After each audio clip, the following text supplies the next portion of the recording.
I think some people, especially in art school, get stuck in the sketching loop where they're sketching from life all the time. They're just always sketching from life, and they're not really growing anymore. They're just kind of doing the same thing again and again. And you might have felt this before too, where you hit an artistic plateau and you don't really feel like you're improving, and you just kind of feel like you're just drawing your same style again and again.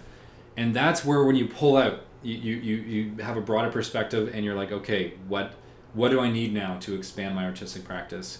And what I found is that sometimes it means actually stopping drawing for a little while. Sometimes to get better at drawing, you need to stop drawing. And be inspired by other things. For me personally, I think reading and books have helped me significantly.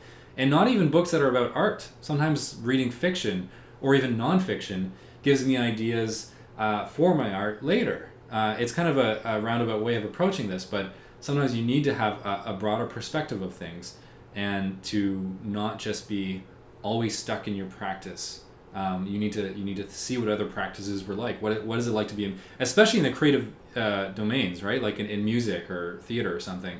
When you start reading about those kind of practices and what they did, like the famous musical artists, then you'll be able to pull a lot from that, and it'll apply to your art. Or in the kind of things that you draw and the subject matter that you draw, it'll expand your subject matter, which is also really valuable, especially to stand out, or especially to write stories. So if you want to be a storyboard artist, you'll have a broader range of things to pull from if you're also a broad reader, I guess you could say.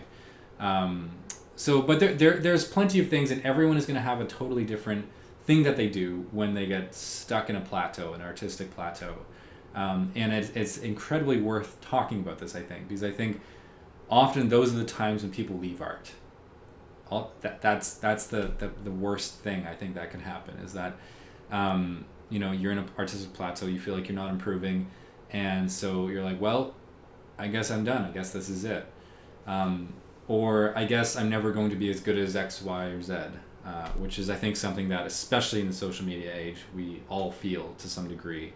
So I think just taking a step back, taking a break, taking a breath from your art actually is really valuable from time to time.